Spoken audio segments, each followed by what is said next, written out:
Elle était un rayon de soleil et de rire, un rayon de joie dans ma vie. Son sourire pouvait illuminer les jours les plus sombres et son rire était la plus douce mélodie que j'ai jamais entendue. Véritable tourbillon d'énergie et de joie, elle traversait la vie avec une grâce et un enthousiasme tout simplement contagieux. Chaque instant passé avec elle était comme une célébration de la vie. Je l'ai aimée dès le premier regard, comme si le temps s'était arrêté, et à cet instant, j'ai su qu'elle était celle que j'attendais. Notre première rencontre fut un heureux hasard, une rencontre fortuite qui ressemblait au destin. Elle s'appelait Émilie et elle était tout pour moi.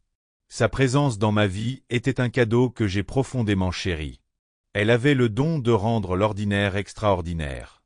Nous avons construit une vie ensemble, une vie remplie d'amour et de rêves.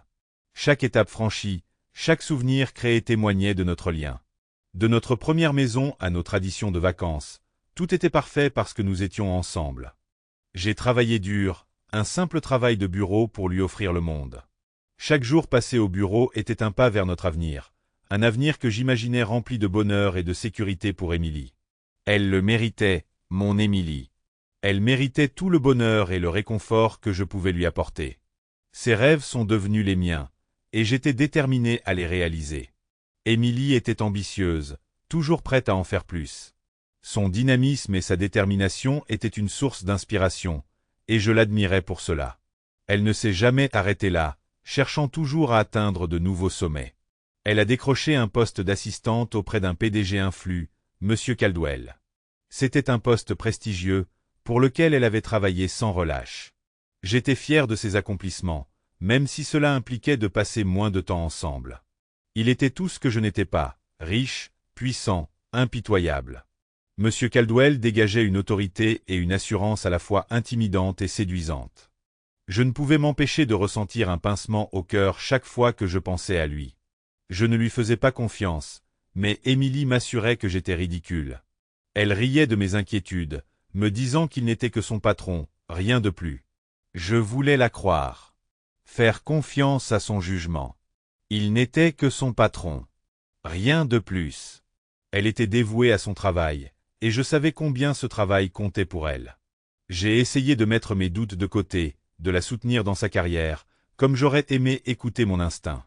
Le sentiment persistant que quelque chose clochait ne s'est jamais vraiment dissipé. Avec le recul, j'ai réalisé que mon instinct essayait de me dire quelque chose d'important, quelque chose que j'avais choisi d'ignorer. Cela a commencé subtilement. Des nuits tardives au bureau, des appels téléphoniques à voix basse, des cadeaux coûteux qu'elle prenait pour des récompenses d'entreprise. Mon Émilie, drapée dans des vêtements de marque que je ne pouvais pas m'offrir, s'éloignant de moi chaque jour qui passait. Puis, la bombe est arrivée. Elle me quittait. Pour lui. Ces mots me transpercèrent, me laissant briser. Ma femme, mon amour, avait préféré une vie de luxe à notre histoire d'amour. La douleur était insupportable, un trou béant dans ma poitrine, là où se trouvait autrefois mon cœur. Mes amis me racontaient des platitudes creuses, mais j'étais seul dans mon chagrin. Les jours se sont transformés en semaines, les semaines en mois. J'étais engourdi, tel un fantôme vivant machinalement. Le travail est devenu mon seul réconfort, un moyen d'échapper au poids écrasant de ma réalité. Je m'y suis investi, le claquement rythmique du clavier étant mon seul compagnon. Un soir, en rangeant mon bureau, je suis tombé sur un vieux projet, une idée de logiciel sur laquelle je travaillais. C'était une chance, mais je n'avais plus rien à perdre. J'ai passé des nuits penché sur mon ordinateur, ivre de café et de chagrin, déversant toute ma douleur et ma frustration dans ce projet. Section 4. Un coup du sort. La réaction a été incroyable. Mon logiciel, une solution simple à un problème complexe, est devenu viral. Les blogs technologiques ont fait l'éloge, les investisseurs ont appelé et, du jour au lendemain, ma vie a changé. Mon compte en banque, autrefois vide, a débordé de chiffres dont je n'avais rêvé que. Mais l'argent ne signifiait rien, il ne pouvait pas racheter Émilie, ni effacer la douleur qu'elle m'avait infligée. C'était une victoire creuse, une cruelle plaisanterie. Mon seul réconfort était de savoir que j'avais construit quelque chose à partir des cendres de mes rêves brisés. Section 5. Le retour de l'épouse prodigue. C'était un mardi, 1 an jour pour jour après le départ d'Émilie, lorsqu'elle réapparut. Le soleil brillait de mille feux, projetant de longues ombres sur le trottoir tandis qu'elle se dirigeait vers la maison. L'air était empli du parfum des fleurs en fleurs, un contraste saisissant avec le tumulte qui allait éclater. Elle se tenait sur le pas de ma porte, ombre de la femme que j'avais connue. Ses yeux, autrefois pleins de vie et d'ambition, semblaient désormais vides et perdus. L'énergie vibrante qui l'entourait autrefois a fait place à un sentiment palpable de défaite. Ses vêtements de créateur avaient disparu, remplacés par un air désespéré. Les tissus autrefois luxueux et les marques de gamme n'étaient plus qu'un souvenir, remplacés par de simples vêtements usés, témoins de moments difficiles et de rêves brisés. Elle parla de la cruauté de Caldwell, de ses promesses non tenues. Sa voix tremblait tandis qu'elle évoquait les mensonges, les trahisons et les blessures émotionnelles qui lui avaient laissé un sentiment d'abandon et de solitude. Elle était seule, disait-elle, avec rien d'autre que ses vêtements. Puis elle l'a vu. Son regard a parcouru les alentours, et elle a semblé hésiter, comme incertaine de sa prochaine décision. Un aperçu de mon appartement, du mobilier élégant, de la technologie de pointe. Le contraste entre son état actuel et la vie qu'elle avait connue était saisissant et indéniable.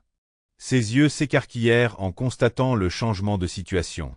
Cette prise de conscience la frappa violemment et l'espace d'un instant, elle sembla perdue dans ses pensées, assimilant cette nouvelle réalité. Je voyais les rouages tourner, la prise de conscience se faire jour. Elle reconstituait les fragments de son passé et de son présent, essayant de donner un sens au choix qui l'avait menée là.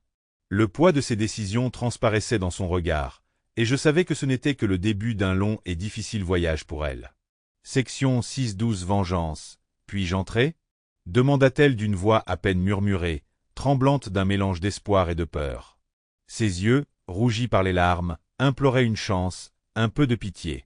Je la fixais, cette femme qui m'avait arraché le cœur sans la moindre hésitation. Les souvenirs de notre passé ont envahi mon esprit, les rires, les promesses et la trahison qui ont tout brisé. Et à cet instant, j'ai su exactement quoi faire. La douleur qu'elle avait causée avait forgé en moi une nouvelle détermination, une clarté à la fois libératrice et valorisante. Non, Émilie, dis-je d'une voix froide et posée, les mots semblaient glacials, chaque syllabe témoignant de la force que j'avais trouvée dans ma souffrance. Je crois que tu en as assez. Le ton définitif de mon ton ne laissait aucune place à la discussion, aucune possibilité pour qu'elle puisse revenir dans ma vie. Je lui ai claqué la porte au nez, le bruit résonnant dans le couloir. Ce son marquait la fin d'une époque, un chapitre de ma vie désormais définitivement clos. C'était le son le plus doux que j'ai jamais entendu. La satisfaction de retrouver ma dignité, mon estime de moi, était incommensurable. La vengeance ne résidait pas dans l'argent, mais dans le regret, dans la conscience d'avoir perdu quelque chose d'irremplaçable. Elle avait troqué le véritable amour contre de l'or de fou, et maintenant, il ne lui restait plus que l'écho creux de ses choix. Et c'était, je le savais, le prix qu'elle paierait pour le restant de ses jours. Le poids de ses décisions la hantrait, un rappel constant de ce qu'elle avait perdu.